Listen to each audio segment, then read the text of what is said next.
आप देख रहे हैं एसपीटी न्यूज पर 24 फरवरी सोमवार सुबह 6:15 राजस्थान की बड़ी खबरें। प्रधानमंत्री नरेंद्र मोदी ने बागेश्वर धाम में कहा, नेताओं का एक ऐसा दल है जो धर्म का माहौल उड़ाता है। ये हमारे पर्व और परंपराओं को गाली देते रहते हैं। हिंदू आस्था से नफरत करने वाले ये लोग सदियों से किसी न किसी भेष में रहते हैं। ये हमारी मान्यताओं, संस्कृति और मंदिरों पर हमला करते रहते हैं। विदेशी ताकतें भी इन लोगों का साथ देती है। प्रधानमंत्री नरेंद्र मोदी ने रविवार को मध्य प्रदेश के छतरपुर जिले के बागेश्वर धाम में Balaji cancer institute and research centre का डिजिटल शिलान्यास किया। इससे पहले धीरेन्द्र शास्त्री ने पीएम नरेंद्र मोदी को बालाजी का विग्रह भेंट किया। उन्होंने सनातन धर्म पर लिखी किताब और स्मृति चिन्ह भी भेंट किया। पीएम ने बागेश्वर धाम में बालाजी के दर्शन भी किए। राजस्थान की भजनलाल सरकार में कैबिनेट मंत्री किरोड़ी लाल मीणा ने एक फिर फोन टैपिंग को लेकर बयान देकर सियासी पारा बढ़ा दिया है। मंत्री मीणा रविवार को सांचौर में माहेश्वरी धर्मशाला में आयोजित एक कार्यक्रम में शामिल हुए। इस दौरान उन्होंने कहा कि मेरा फोन अब भी टेप हो रहा है, सीआईडी मेरे पीछे लगी हुई है, यह बंद होना चाहिए। साथ ही उन्होंने सब इंस्पेक्टर भर्ती मामले को लेकर भी सरकार को घेरा। इससे पहले भी कृषि मंत्री किरोड़ी लाल मीणा ने सरकार पर फोन टैपिंग के आरोप लगाए थे।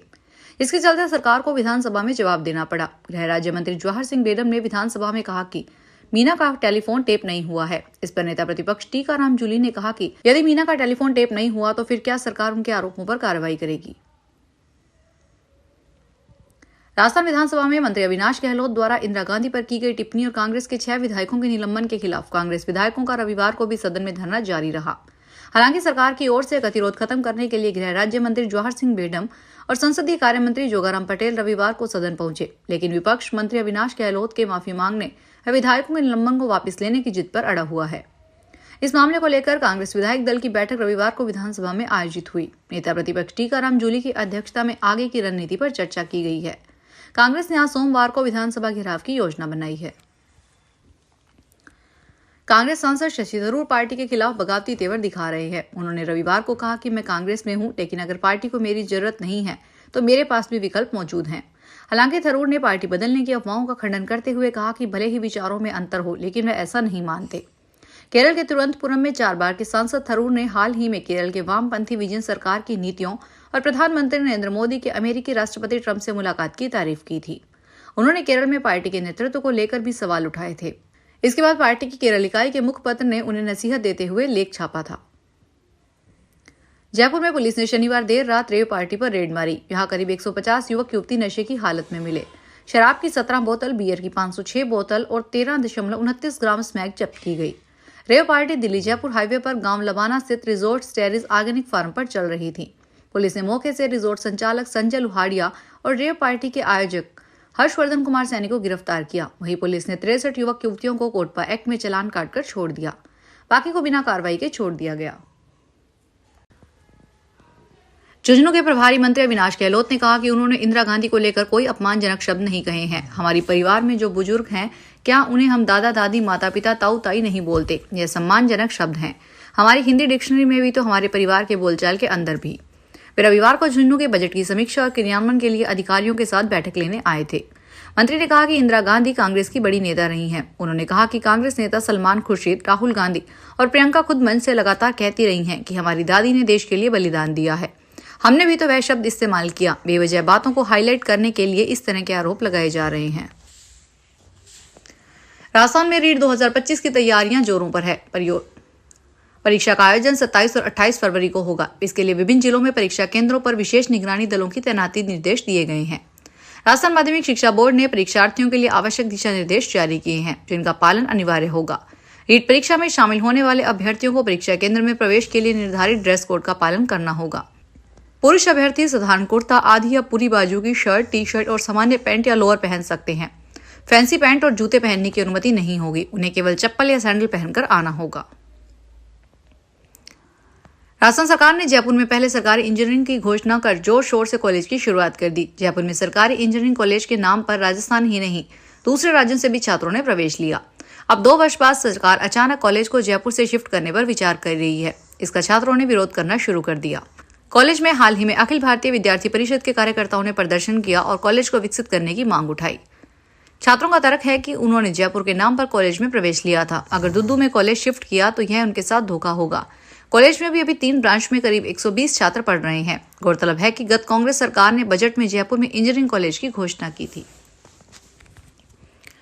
राजस्थान में खेल परिषद के नेतृत्व में इंडियन प्रीमियर लीग के मुकाबले का आयोजन किया जाएगा। रविवार को जयपुर में एडहॉक कमेटी की बैठक के बाद मीडिया से बातचीत में Rajasthan cricket association ad hoc committee के कन्वीनर जयदीप बिहानी ने इसकी घोषणा की।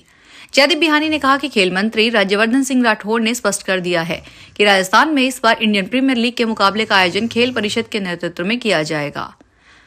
उन्होंने कहा कि राजस्थान क्रिकेट एसोसिएशन भी मंत्री के अधीन आती है, ऐसे में हम उनके निर्णय का स्वागत करेंगे। इसके साथ ही जहां भी राजस्थान क्रिकेट एसोसिएशन की मदद चाहिएगी, हम सहयोगी के तौर पर उनकी मदद करेंगे। जयदीप बिहानी ने कहा, पिछली बार राजस्थान क्रिकेट एसोसिएशन में काफी विवाद चल रहा था।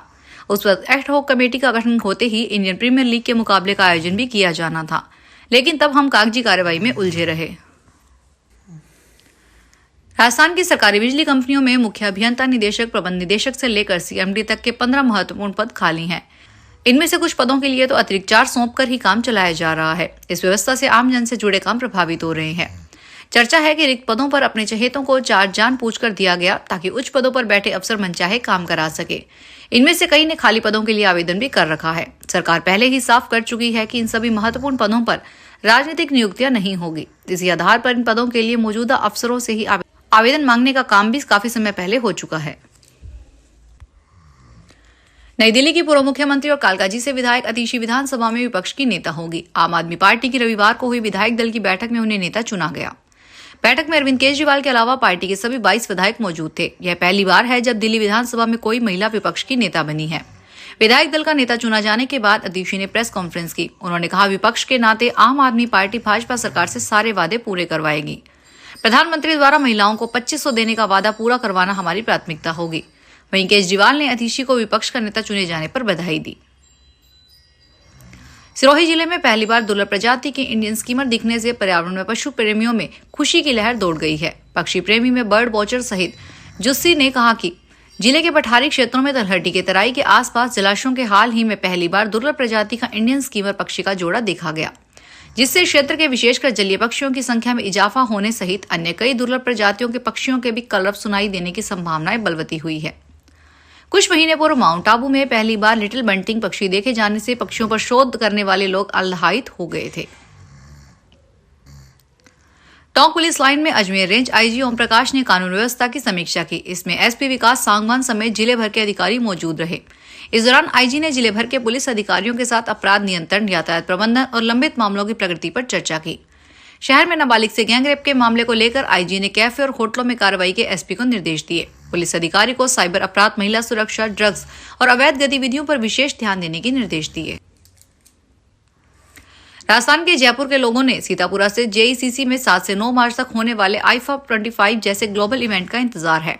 इसी बीच आयोजन से जुड़ा एक ब्रोशर भी सामने आया है, जिसमें 6.5 लाख से 12.5 लाख तक की कीमत के सिल्वर, गोल्ड और ब्लैक श्रेणी के वीआईपी एक्सेस पास भी शामिल हैं।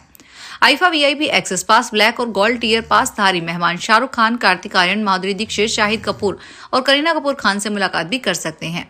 तीनों श्रेणी के वीआईपी एक्सेस पास में मेहमानों के लिए कुछ न कुछ खास आयोजन रखे गए हैं। ब्लैक टियर श्रेणी में आईफा ट्रॉफी और स्टेज पर फोटो लेने का मौका भी होगा। जयपुर के गोविंद देव जी मंदिर में फागोत्सव के तहत रविवार से रचना झांकी की शुरुआत हुई है। राजभोग झांकी के बाद भक्तों को दोपहर 12:30 से 12:45 तक रचना झांकी के विशेष दर्शन हुए। आज ठाकुर जी के समक्ष फागोत्सव की शुरुआत करते समय महंत अंजन कुमार गोस्वामी के सानिध्य में रचना झांकी में ठाकुर गोविंद देव जी, राधा रानी और सखियों को गुलाल में विशेष पोशाक धारण करवाई गई। आज पहले दिन सूती कपड़े पर रंग बिरंगी गुलाल से गणेश जी, रिद्धि सिद्धि, कलश और स्वास्तिक सहित विभिन्न मांडने बनाए गए। 6 मार्च तक झांकी सजाई जाएगी। इस दौरान बड़ी संख्या में भक्तों ने रचना झांकी के दर्शन किए हैं। फिलहाल बड़ी खबरों में इतना ही। ताजा खबरों को देखने के लिए चैनल को सब्सक्राइब करें। देखते रहिए एसपीटी न्यूज। धन्यवाद।